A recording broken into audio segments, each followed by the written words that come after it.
you are really willing to have some service wherein you want to have social impact, wherein you want to do something for the society, it requires a lot of hard work. It requires a lot of planning. It requires a lot of perseverance, and of course, a lot of luck as well. If I look at my background as well, I started from my education from a village. I had my education till 10th from the Hindi medium in the village. But your own hardware, your own preparation, your own planning, there's no substitute for that. So that's why I would say that start preparing for the civil services immediately after 12th. Good afternoon. I am Dr. L.B. Singhal. I am from 1986 batch of civil services. I joined civil services as a Indian Trade Services, and I worked primarily in Ministry of Commerce and Industry. I worked as an Additional Director General of Foreign Trade and was involved in making foreign trade policy of the Government of India for around 15 years. I also worked as a Development Commissioner of Special Economic Zone. I was Zonal Development Commissioner of Noida SZ in charge of entire Northern India, and was also actively involved in making SEZ Act and SEZ rules. I was also working as a Director General of SEZ Council, Executive Director of Services Export Promotion Council, and Secretary General of Apparel Export Promotion Council. Today, I would like to talk to the students who are appearing for the civil services. How do they see civil services as a career? I would say that civil services conducted by the UPSC, that is one of the really most competitive exams in the world, and normally around 5 lakh candidates appears for the prelims exams, and of that around 13,000 qualify for the main exam, 3,500 approximately goes for the interview, and then finally around 1,000 candidates are finally selected. The number of the vacancies vary year to year. Now, normally the students feel that civil services, which are the services which comprises that one? In the civil services which are conducted by the UPSCs, there are approximately 21 services. 3 are All India services, that is Indian Administrative Service, Indian Police Service, and Indian Foreign Services. Then there are Group A services. There are 13 Group A services, which includes like Indian Customs Services, Indian Revenue Services, Customs and Indirect Tax, Indian Revenue Services, Income Tax, Indian Audit and Account Services, Indian Railway Services, Indian Postal Services, Indian Trade Services, etc. Then there are 5 Group B services, which includes DANIX, Delhi Andaman Nicobar Civil Services, DAPIX, Delhi Andaman Police Services, similarly Pondicherry Services, and Arms Force Headquarters Services. Those who join All India Services and Group A service, they start their career as a Class 1 Gazetted Officer. And those who join Group B services, they start their career as a Class 2 Gazetted Officer. Civil services, one should really look for the civil services if you are really willing to have some service wherein you want to have social impact, wherein you want to do something for the society, because you get lot of opportunity in policy making as well as policy implementation. You can really bring about changes in the society, and that is true in the respect of all the services which you are there, because the different areas which you are working is not there is general conception that you are looking only for the Indian administrative services, but any area in which you are going, whether you are going for the Indian revenue services, you are going for the Indian trade services, you are going for the Indian postal services, you are going for the Indian railway services, you will be able to make impact in those areas, and that also at a very high level, because you would be involved in policy making as well as implementation. In the respect of civil services, one should also clearly know there are three stages of the civil services. One is, first there is a preliminary exam. As I stated in the beginning, around 5 lakh candidates appear for the prelims exams. This is a objective type questions in which there are two papers. One is for the general studies and then is for the system. And then out of 5 lakhs, around 13,000 candidates actually qualify for the main exams. And in the main exams, there are 7 papers. There are 4 papers for the general studies. Then there are 2 papers for the optional which you are taking, and there is a 1 for the essay. Then of course, there is a qualifying paper for the language as well. So 7 papers of 250 each. Out of 3,500, approximately 1,300 candidates qualify for the interview. And out of that 3,500 people who qualify for the interviews, approximately 1,000 candidates are finally selected, which then, depending upon the rank which you are getting, you could be allocated All India services, or you could be allocated Group A services, or you could be allocated Group B service. But as I stated earlier, that every service gets an opportunity of playing a very, very active role.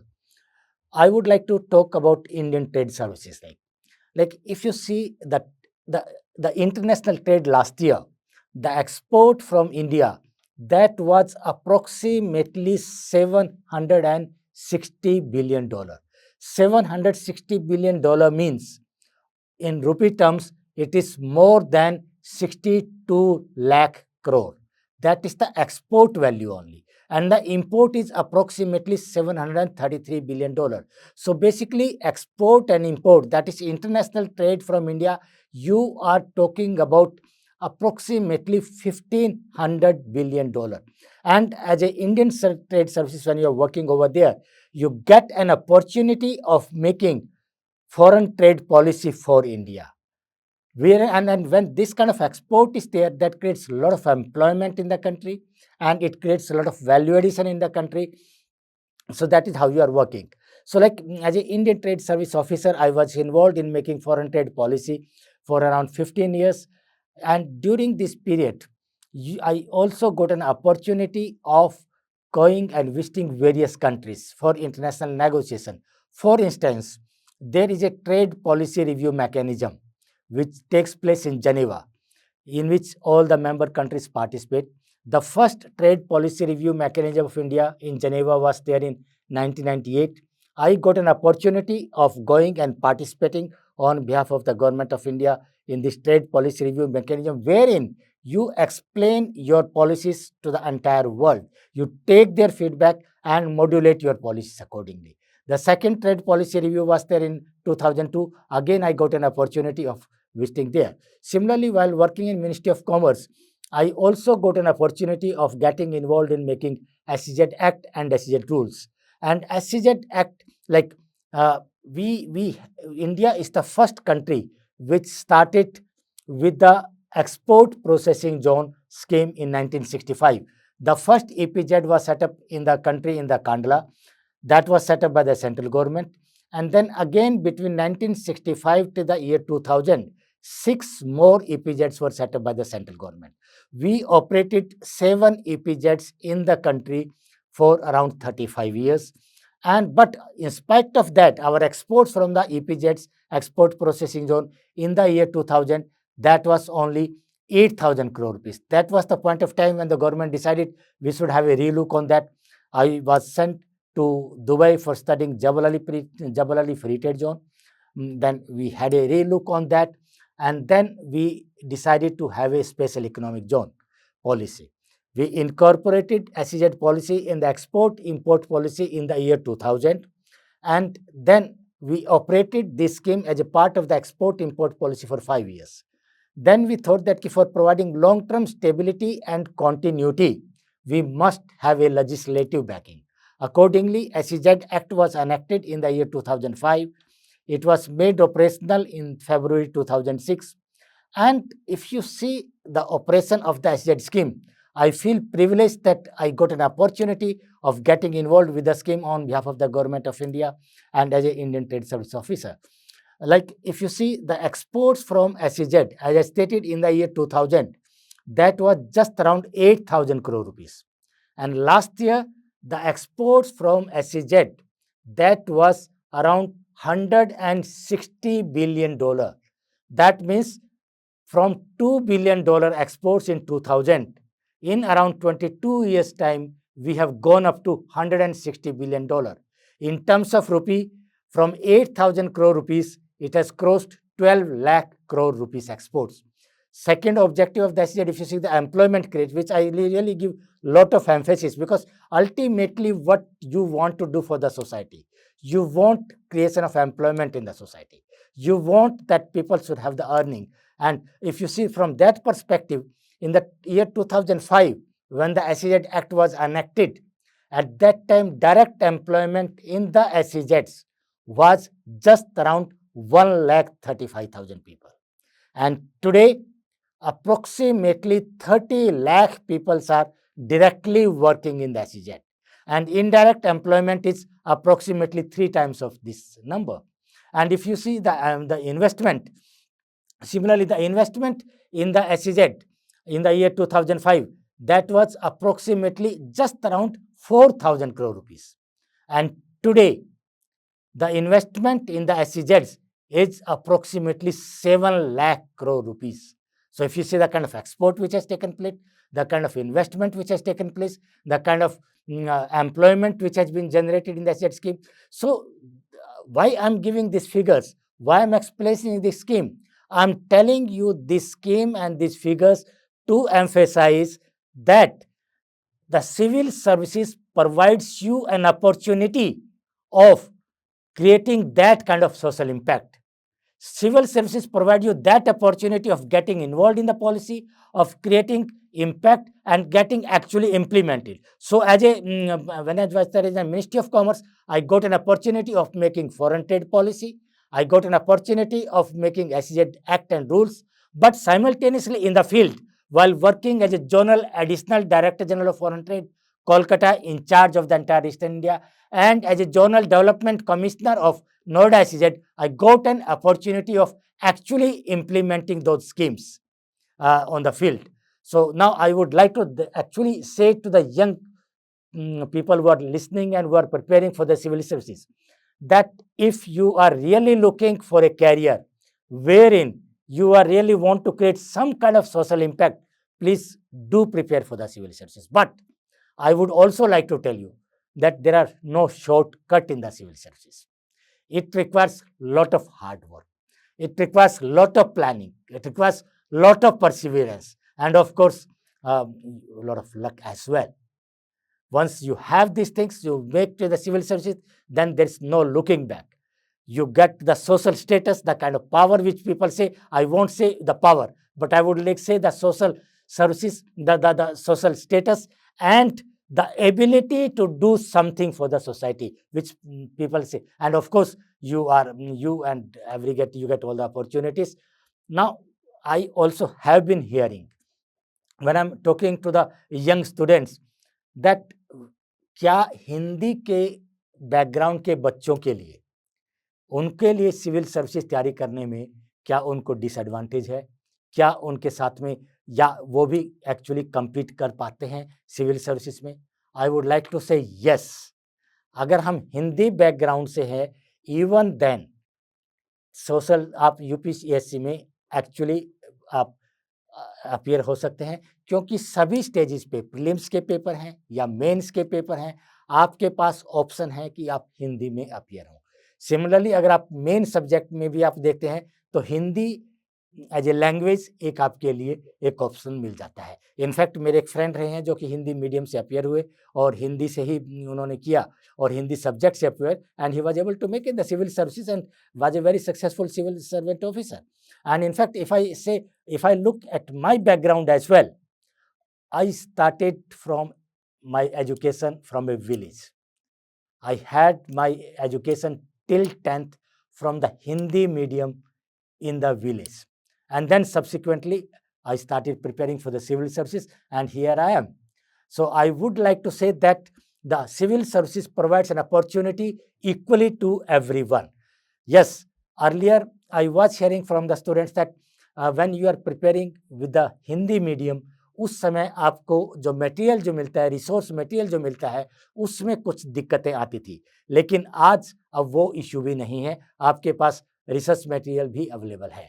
तो उसके अगर आप देखते हैं, तो civil सर्विसेज में अगर आप सिमिलरली अगर आप हम देखते हैं कि सिविल सर्विसेज का आप कैरियर करते हैं कि आप you are able to carry out, and this kind of changes you are able to do everywhere in every service. I gave you the example of Indian trade services wherein you are able to do impact international trade. Similarly, when you are joining Indian revenue services, customs, income tax के मामले हैं, आप Indian police service करते हैं, आप law and order के हैं, Indian administrative service आप करते हैं, तो you are able to affect each and every aspect of the society, you are able to impact. आप Indian audit and account services हैं, तो आप ऑडिटिंग सर्विसेज में देते हैं। इस तरह से अगर आप दानिक्स का देखते हैं या पौंडीचेरी सर्विसेज का देखते हैं, आर्म्ड फोर्सेस हेडक्वार्टर्स का जो ग्रुप बी सर्विसेज देखते हैं, तो आप डिफरेंट फील्ड्स में आप जाके कंट्रीब्यूट कर सकते हैं। सिविल सर्विसेज आपको अपॉर्चुनिटी प्रोवाइड करता है कि you can go and do lot of things for the society. Now then comes to the interview. Interview is that of 250 marks. Normally I have heard people talking that do the people who are taking in the interview, they create lot of pressure on you? Do the students who are coming from the Hindi background, are they put at the disadvantage? I would like to say that these apprehensions are not well founded. सिविल सर्विसेज में जो members होते हैं, they try to make you as comfortable as possible, they try to bring best out of you, they provide you full opportunity to give you to explain your background, your educational background, your professional background, why you want to come in the civil services, what kind of impact which you want to create, what kind of objectives you have, and what you actually want to do. आप हिंदी में interview देना चाहते हैं, they would encourage you. आप हिंदी में आप आराम से इंटरव्यूज के अंदर अपने आप को एक्सप्रेस कर सकते हैं, उसमें कोई आपको एप्रीहेंशन नहीं होना चाहिए। So that's why I would specifically like to say that people who are coming from rural background and who are there from the Hindi background, that they must look for this opportunity, must really work hard and perseverance, plan your way. Planning is extremely important. In fact, I would like to say that when you are preparing for the graduation, like the graduation is the basic requirement for appearing in the civil services. Normally, I have seen that people complete the graduation, then they come to various places like Delhi, they go and attend the service center, in the coaching centers, and then at that point of time, they think which subject they should be opting in the means. They think, if I'm from the science background, should I go for sociology? Should I go for psychology? Should I go for history? Should I go for geography? I would request and suggest that in case you want to make civil services as your career, decide immediately after the 12th. Decide the subject which you want to take, and then do the graduation with that subject. Because once you are doing that, in that case, by the time you are coming out and completing your graduation, you are fully prepared with your subject. For instance, in case you want to do psychology as your main subject, do your BSc psychology. And when you are doing your graduation with the psychology, so then when you are coming out, you are fully prepared with the psychology subject. Simultaneously, this 4-year graduation program which we have, keep on preparing for the general studies as well. Keep on preparing for the current affairs. So that way, that gives a complete long way to you for preparing for the civil services without spending additional time immediately after graduations. And then after that, another question which normally comes, which the students do ask, is the coaching mandatory? Should they do coaching or not? I would say coaching is definitely not mandatory, but I would say that it is desirable. Once you have done your subject for 4 years, once simultaneously when you are doing 4 years preparation, you have also prepared yourself for current affairs. In that case, when you are coming out of the graduation and you join some coaching institute, then they refine you, because ultimately what the coaching institutes do, they also see the trend in the last 10 years, what kind of questions have come, what is the kind of preparation is required. They prepare some kind of concise note, they provide the material, so that is providing you additional help. But your own hardware, your own preparation, your own planning, there's no substitute for that. So that's why I would say that start preparing for the civil services immediately after 12th. Decide your subject, prepare for the subject, prepare for the general studies, and then after the graduation, in case you feel like going for the coaching, do join for the coaching. Otherwise, you are free to prepare on your own as well. I have been interacting with number of young students who are preparing for the civil services, because my objective is that after having put in 37 years of their service, whatever I could do to help these young students, I should do. They have been asking me one more question normally, that when you are coming in the civil services, what kind of interactions you have with the politicians, with the ministers? Do you have the conflict? Do they bulldoze you for doing the things, or do you get a chance to express your opinion? I would say from my experience that these apprehensions are not well founded. You get absolutely a clear opportunity of expressing your opinion before the honorable ministers. Whenever a decision is to be taken in the respect of any policy decision, then you prepare the base notes, the base file is prepared, file goes through various levels, it goes to the ministers, then honorable minister might schedule a discussion. When the discussion is there, then you make a presentations. It could be PowerPoint presentation, it could be oral presentations, and then you present pros and cons of that issue. You get complete opportunity. In fact, when I was there, I was involved in the foreign trade policy making. I was involved in SEZ policy making, and in both these aspects, I was involved for around 20 years in policy making in both foreign trade policy and SEZ, and got an opportunity of interacting with number of honorable ministers. And I would say with certainty that I didn't have a single occasion wherein I did not get an opportunity of conveying my views. Of course, the final decision is to be taken by the honorable minister. This is the prerogative of the central government to take the decision. You convey your views clearly to what is required to be done. After that, yes, honorable minister, he feels that okay, it is needs to be examined with some other inputs. Then the proposal is, then you re-examine, you take other inputs also, you have the stakeholder consultations, and then go back, and then finally, depending upon what is best for the country, the decision is taken.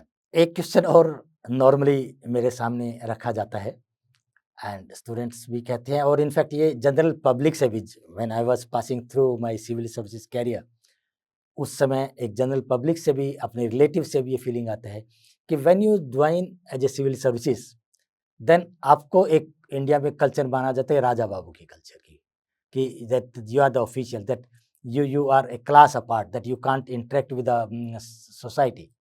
I don't think that is the correct perception. And of late, if at all it was there earlier, that is changing very fast. Nowadays, in almost all the department, online mechanisms are being adopted. The society, the stakeholders who are supposed to interact with that concerned department, they get an opportunity of making their applications, their suggestions online. And then almost in all the departments, there are time-bound disposals. And specifically, whenever that is there, and that at the senior level, it is monitored as well.